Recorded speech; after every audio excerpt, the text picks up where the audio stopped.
Hello students, कैसे हैं आप सभी। बहुत बहुत स्वागत करती हूँ मैग्नेट ब्रेन्स हिंदी मीडियम में और साथ ही साथ आप सभी की कुशलता की कामना करती हूँ। आशा करती हूँ कि आप सभी स्वस्थ होंगे, खुश होंगे, प्रसन्नचित होकर अपनी पढ़ाई भी कर रहे होंगे, साथ ही साथ अपने आप का ख्याल भी रख रहे होंगे। यस बेटा, जब हम रहेंगे फिट तभी तो होंगे हिट और हमें जाना है बहुत ऊंचाइयों की तरफ, हमें छूना है आसमान को। तो ऐसे यदि थकावट भरे रहेंगे, आलस्य में डूबे रहेंगे तो हम वहीं रह जाएंगे, जमाना हमसे आगे निकल जाएगा। इसलिए हमेशा तरोताजा रहना है। तरोताजा रहने के लिए हमारी दिनचर्या एकदम बहुत अच्छे से होनी चाहिए। समय पर उठना, सोना, जागना, खाना पीना, खेलना कूदना, मनोरंजन सब कुछ शामिल होना चाहिए। ठीक है, चलो तो लेकर आई हूं आपके लिए आपकी पाठ्य पुस्तक कक्षा 12वीं बिहार बोर्ड की मैं बात कर रही हूं। कक्षा 12वीं दिगंत भाग 2 पाठ 10 शुरू करने जा रहे हैं, जिसका नाम है जूठन। जूठन पता है ना आपको, जूठन किसे कहते हैं। लिखा है ओम प्रकाश वाल्मीकि जी ने।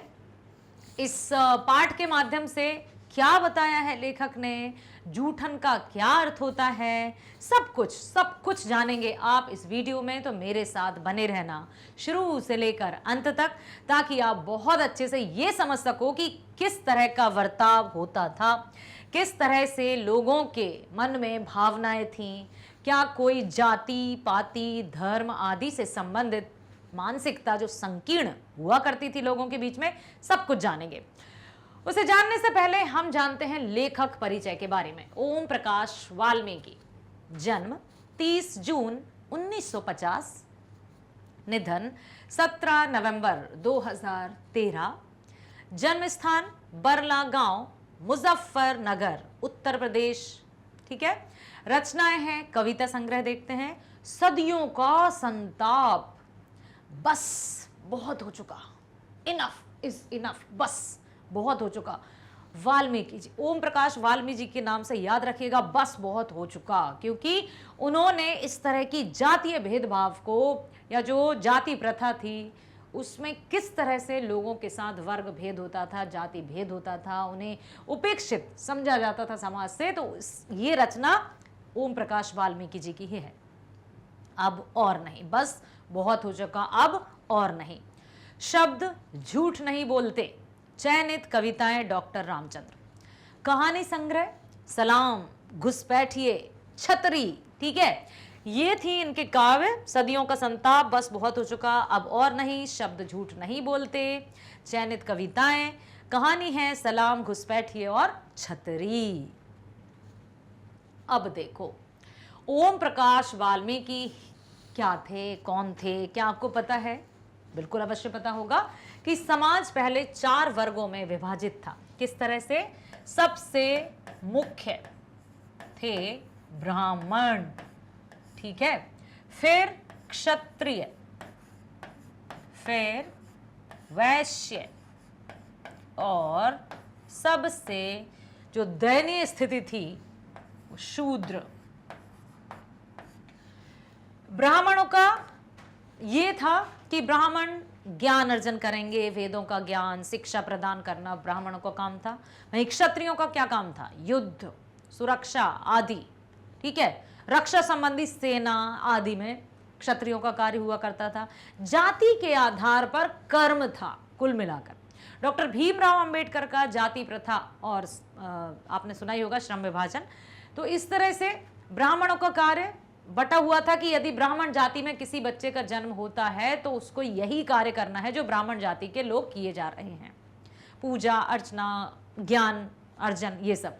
क्षत्रिय के घर में यदि जन्म हुआ बालक है तो जन्म से पहले ही उसका पेशा तय है कि उसे सेना, रक्षा, युद्ध आदि में जाना है।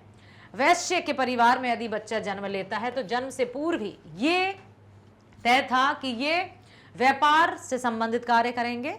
और शूद्र के घर में यदि बच्चा जन्म लेता है तो उसका तय था ये सेवा करेंगे। सबसे जो उपेक्षित कार्य था, साफ सफाई, ठीक है, ये कार्य शूद्रों को दिए गए थे। और शूद्रों की जो दयनीय दशा थी वो बहुत अधिक थी। बेचारे शूद्र बिल्कुल ऐसे समझिए कि उनका जो जीवन था वो बिल्कुल दुख में बीतता था। ऐसा था कि वो अपने लिए, अपने अधिकारों के लिए कुछ कह तक नहीं पाते थे। मंदिरों में प्रवेश वर्जित, किसी के विवाह शादी आदि में नहीं जाना है किसी को, यदि बुलाए तो नहीं जाते थे, दूर उनको अलग भोजन पानी आदि दिया जाता था। छुआछूत बहुत जम के होती थी उस टाइम। तो यहां पर जूठन, जूठन किसे कहते हैं? जो बचा हुआ भोजन है, सपोज हमारे पास भोजन की थाल है हमारे सामने, हम भोजन कर रहे हैं और भोजन से जो हमसे नहीं खिलाया गया पेट भरने के बाद जो बच गया वो जूठन कहलाती है। तो ओम प्रकाश वाल्मीकि जी ने जूठन नामक पाठ की रचना कर दी। आखिर क्या वजह हो सकती है? सिर्फ उनकी कल्पना थी या उनके अपने अनुभव थे? आइए देखते हैं। ओम प्रकाश वाल्मीकि हिंदी में दलित आंदोलन से जुड़े महत्वपूर्ण रचनाकार हैं। दलित आंदोलन मतलब जो शूद्रों से संबंधित है, दया, जिन पर विचारों को उपेक्षित दृष्टि से देखा जाता था, ठीक है, ये दलित आंदोलन।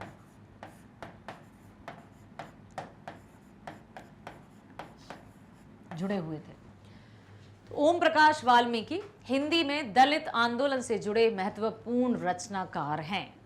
उनके साहित्य में महज आक्रोश और प्रतिक्रिया से परे क्या क्या होता है? सिर्फ आक्रोश और प्रतिक्रिया ही नहीं है कि सिर्फ क्रोध दिखा दिया और सिर्फ बस भूल गए फिर, बल्कि समता, न्याय और मानवीयता पर टिकी एक नई पूर्णतर सामाजिक चेतना और संस्कृति बोध की आहट है। ठीक है, उन्होंने सिर्फ क्रोध में आकर ही रचनाएं नहीं की हैं, या फिर उन्होंने सिर्फ कोई समाज में जिस तरह का उपेक्षा का व्यवहार शूद्रों के साथ किया जाता है तो उसके प्रति सिर्फ क्रोध या आक्रोश ही नहीं दर्शाया। उनकी जो रचनाएं हैं उसमें समता, समता मतलब समानता, एकता के साथ रहना, भाईचारे की भावना के साथ रहना, मनुष्यता की भावना का विकास लेकर समाज में सबको एक बराबरी का समझना, क्योंकि जो परमात्मा है वो सबका परमपिता है, कोई अनाथ नहीं है। प्रभु महादेव सनाथ बनाए हुए हैं सबको, लेकिन मनुष्य ने ये 4 वर्गों का विभाजन करके जाति के आधार पर श्रम का विभाजन भी कर दिया, कार्य या पेशे का विभाजन भी कर दिया। इससे दलित लोगों का सब कुछ छिन गया, जैसे उनके हिस्से में मानो दुख, करुणा, संताप, बस यही आया। तो इससे ये जो ओम प्रकाश वाल्मीकि जी हैं, इन्होंने बहुत महत्वपूर्ण रचनाकार रहे हैं और इनकी रचनाओं में समता की बात की जाती है, न्याय की बात की जाती है, मानवीयता की बात की जाती है, ताकि सभी जो समाज में रहने वाले लोग हैं, तथाकथित लोग हैं, वे इस बारे में जान सकें और समझ सकें कि क्या है ये। ठीक है, ओम प्रकाश वाल्मीकि की आत्मकथा आप समझ में आया कि ये जूठन केवल उनकी कल्पना नहीं है, ये उनकी आत्मकथा है, उनके स्वयं के अनुभव हैं जो हम यहां पर जानने वाले हैं। कुछ समझ आया आप कि जूठन वे स्वयं एक दलित परिवार जिसको कहते हैं या शूद्र परिवार जिसको कहते हैं उसमें जन्मे थे और उन्होंने जो भोगा, जो सहा इनके द्वारा, इस पाठ के माध्यम से या रचना के माध्यम से हम सबको ये दिखाने का प्रयास किया है कि किस तरह से लोगों के साथ उपेक्षा का व्यवहार किया जाता था, घृणा का व्यवहार किया जाता था। तो ओम प्रकाश वाल्मीकि की आत्मकथा जूठन ने लोगों का ध्यान आकृष्ट किया। पहले कोई मीडिया या टीवी ये सब तो हुआ नहीं करते थे कि भाई न्यूज़ कहीं आ रहा है या समाचार कहीं आ रहे तो लोग देखकर आक्रोश की भावना उत्पन्न करें। रचनाएं थी या रचनाकार ही थे जो समाज में नव प्रवर्तन लाते थे या नया परिवर्तन लाते थे। ठीक है, अपनी संवेदना और मार्मिकता के कारण प्रस्तुत अंश मन पर गहरा असर छोड़ता है। ये जो जूठन है, एक टीवी पर एक सीरियल आता था उतरन, क्या होती उतरन, है ना, वो नहीं समझे क्या होती है उतरन, जिसमें एक बड़े घर की छोटी सी बच्ची और एक बेचारी उसके घर की नौकरानी की बच्ची का वर्णन था कि किस तरह से वो जो मालकिन की बेटी हुआ करती थी उसके खाए हुए जो भी बचा है उसको दे दिया, नाम था तपस्या और एक इच्छा, है ना, इस तरह से। तो यहाँ पर जूठन ये उनकी ही आत्मकथा पर लिखित है जिसने सबका ध्यान अपनी ओर आकर्षित किया, अर्थात दलित वर्ग की ओर सभी का ध्यान गया और सबके हृदय को ये बात छू गई। जो धीरे धीरे जब शिक्षा का प्रचार प्रसार हुआ तो लोगों के मन में ये जागरूकता आई कि आखिर क्यों हम जातीय भेदभाव में पड़े हैं, क्यों इंसान होकर इंसानों का दमन कर रहे हैं। ठीक है, तो इससे चेतना जागी। अब देखिए किस तरह से उन्होंने कहानी लिखी है, आत्मकथा। लेखक का पूरा परिवार गांव में मेहनत मजदूरी का काम करता था। पूरा परिवार, क्योंकि उनके हिस्से में यही था, राजपाट नहीं था, जिसमें एक एक घर में 10-15 मवेशियों का काम, बैठक खाने की सफाई का काम करना पड़ता था। मवेशियों की देखरेख, साफ सफाई, घर की साफ सफाई, ठीक है, या जो भी कुछ बच गया है उसको ले जाओ, और वही उनको खाने को था जो कुछ बच गया है, जूठन, ये उन्होंने देखा। अब है सर्दी के महीनों में यह काम और कठिन हो जाता था। कड़ाके की सर्दी पड़ती थी। अब तो इतनी सर्दियां ही नहीं होती हैं, पहले बिल्कुल 4-4 महीने का मौसम बंधा हुआ था। 4 महीने सर्दी, 4 महीने गर्मी, 4 महीने बारिश। तो कड़ाके की सर्दी पड़ती थी, जिसमें कार्तिक मास की जो दांत किटकिटाने वाली सर्दी थी, उसमें तो भयंकर कोहरा छाया रहता था। सड़कों पे घर से बाहर निकलना दूभर हो जाता था। सर्दी के महीनों में यह काम और भी कठिन हो जाता था। क्यों? क्योंकि प्रत्येक घरों से मवेशियों के गोबर उठाकर गांव से बाहर कुर्डियों पर या उपले बनाने की जगह तक पहुंचाना पड़ता था। सर्दी के दिन हैं, अब मवेशियों का, इतने सारे मवेशी, 15-20 मवेशी एक एक घर में, उनका गोबर साफ सफाई करना, फिर दूर कहाँ कुर्डियों में ले जाना, वहां पर उपले थापना, कंडे भी जिसको कहते हैं वो थापना, तो सर्दियों में बड़ा कठिन होता था। ठीक, इन सब कामों के बदले 12-13 किलो अनाज मिलता था।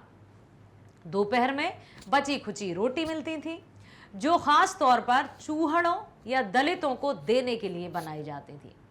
रोटियां मिलती थी, लेकिन वो भी बची खुची, और किस तरह की, जो लोग या जो घर के मालिक या जो अन्य वर्ग के लोग जो रोटियां खाते थे ना जिस आटे की, उस आटे की रोटियां भी नहीं दी जाती थी दलितों को। खास तौर पर चूहड़ों को देने के लिए जो रोटी बनाई जाती थी, वो रोटी बची खुची रोटी, जिसमें जैसे हम आटे को छानते हैं, ठीक है, और बचा खुचा जो भूसी बच जाती, उस भूसी को मिलाकर उसमें रोटियां बना दी जाती थी कि ले जाओ। इस तरह से हाथ में सम्मान पूर्वक दिया भी नहीं जाता था उन्हें भोजन। बहुत मतलब ऐसा बर्ताव होता था। कभी कभी जूठन भी भंगन की टोकरी में डाल दी जाती थी, जो बच गया ले जाओ, इस तरह से। दिन रात मर खप कर भी हमारे पसीने की कीमत मात्र जूठन। फिर भी किसी को कोई शिकायत नहीं, कोई शर्मिंदगी नहीं, पश्चाताप नहीं। दिन भर सुबह से उठकर कार्य किए जा रहे हैं, काम किए जा रहे हैं, किटकिटाती, दांत किटकिटाती सर्दी में भी काम कर रहे हैं, लेकिन उसके बदले क्या मिला? जूठन। फिर भी किसी को कोई शिकायत नहीं, कोई गिला नहीं, कोई शर्मिंदगी नहीं, कोई पछतावा नहीं। ठीक है, यह कितना क्रूर समाज है जिसमें श्रम का मोल नहीं, बल्कि निर्धनता को बरकरार रखने का एक षड्यंत्र था। बहुत बड़ी बात लिखी है लेखक ने। निर्धनता को बरकरार रखने का एक षड्यंत्र, मतलब जो निर्धन है वो हमेशा निर्धन ही बने रहें, कभी ऊंचे ना हो जाएं, कभी उनके पास धन संपत्ति ना आ जाए। तभी तो बेटा जब संविधान का जब निर्माण किया गया डॉक्टर भीमराव अंबेडकर जी द्वारा, तभी तो ये आरक्षण दिए गए। अब हमें लगता है कि आरक्षण क्यों दिए गए हैं? शिक्षा के क्षेत्र में, हर एक क्षेत्र में फिर उनको आरक्षण प्रदान किए गए, ताकि वे भी अपने अस्तित्व को या अपने वजूद को देख सकें, उसका निर्माण कर सकें। और इतना सहा है ये दिखाई नहीं देगा, अब जो हो रहा है वो सबको दिखाई दे रहा है। ठीक है, तो उन्होंने यही कहा है कि कितना क्रूर समाज है जिसमें श्रम का कोई मोल नहीं। कितना परिश्रम किया जा रहा है, कितना श्रम किया जा रहा है, उसका कोई मोल नहीं। बस जो गरीबी है, जो निर्धनता है, उसको बरकरार रखने का षड्यंत्र जारी है कि किस तरह से इनको इसी श्रेणी में शामिल किया जाए। ठीक है, शादी ब्याह के मौके पर जूठे पत्तल चूड़ों के टोकरे में डाल दिए जाते थे। अब पत्तल आप समझते हो ना, जब भोज के लिए बैठते हैं लोग लाइन से, तो पत्तों की इस तरह से पत्तलें बनाई जाती हैं। आपने देखी होंगी पत्ते पत्तों की बनाकर ऐसी पत्तलें बनाया करते थे। जो नाई लोग थे ना, वो कार्य करते थे पत्तलें बनाने का। ऐसे एक एक पत्ते को कुछ सीक से या लकड़ी से जोड़कर ऐसे बनाते थे। अब तो पत्तलें भी बड़ी मतलब हो गई हैं विकसित। तो जो पत्तल जैसे पंगत बैठी है, सब जमीन पर बैठकर भोजन करते थे, और जो बचा खुचा है चावल दाल जो भी बचा खुचा है वो जूठन साफ करके दलितों को सौंपी जाती थी। ठीक है, अब क्या लिखा है यहाँ पर? शादी ब्याह के मौके पर जूठे पत्तल चूहड़ों के टोकरे में डाल दिए जाते थे, जिन्हें घर ले जाकर वे जूठन इकट्ठी किया करते थे। पत्तलों से पूड़ियों के टुकड़े जो बचे होते थे उन्हें चारपाई पर कोई कपड़ा डालकर उस पर सुखा कर रख लिए जाते थे। जो बचा हुआ था उसको और बचा हुआ कर लेते थे। मतलब एक कपड़ा, चारपाई समझते हो ना? क्या होती है चारपाई? जल्दी बताओ। चारपाई किसे कहते हैं? चारपाई बताओ जल्दी। चारपाई मतलब पलंग, खटिया भी जिसको कहते हैं। ठीक है, इस तरह से एक खाट है। चारपाई मतलब पलंग कह सकते हैं इसको। तो उस पर फैलाकर जो पूड़ियाँ रहती थी उनको सुखा कर रख लिया जाता था, चूरा बनाकर रख लिया जाता था। जब खाना हो खाओ, उन्हें चारपाई पर कोई कपड़ा डालकर उस पर सुखा कर भी रख लिया जाता था, क्योंकि उनके लिए तो वही अपने पेट भरने का साधन था। मिठाइयाँ जो इकट्ठी होती थी वे कई कई दिनों तक, अथवा बड़ी बारातों की मिठाइयाँ कई कई महीने तक आपस में चर्चा कर कर खाते रहते थे। अपनी ही कहानी बता रहे हैं लेखक यहाँ, ओम प्रकाश वाल्मीकि जी। ये कोई कथा नहीं कह रहे हैं कहीं की कि किसी की एक समय की बात है, बल्कि उन्होंने स्वयं के अनुभव यहाँ पर साझा किए हैं। सूखी हुई पूड़ियों की लुगदी बनाकर अथवा उबालकर मिर्च मसाले डालकर खाने में मजा आता था। उसमें भी उनको आनंद की प्राप्ति होती थी। आज जब इन सब बातों के बारे में लेखक सोचते हैं तो मन के भीतर कांटे जैसा उगने लगता है, मन छलनी छलनी हो जाता है। कैसा जीवन था। लेखक अपनी मां के साथ सुखदेव सिंह त्यागी की बेटी के विवाह में टोकरी लेकर घर के बाहर जूठन समेटकर इकट्ठा किया था। लेखक ने अपनी मां के साथ सुखदेव सिंह त्यागी की बेटी में उसकी टोकरी ले जाकर घर के बाहर का जूठा समेटकर उसको इकट्ठा किया था। वो भी उनको याद है। उनके माता पिता ये कतई नहीं चाहते थे कि मेरा बच्चा इस तरह का कार्य करे, वो भी इस तरह का जीवन जिए। सुखदेव सिंह के घर के बाहर आने पर लेखक की मां अपने लिए पत्तल पर खाने हेतु कुछ पूड़ियों की मांग करती है। बदले में उसे सुखदेव सिंह की फटकार मिलती है।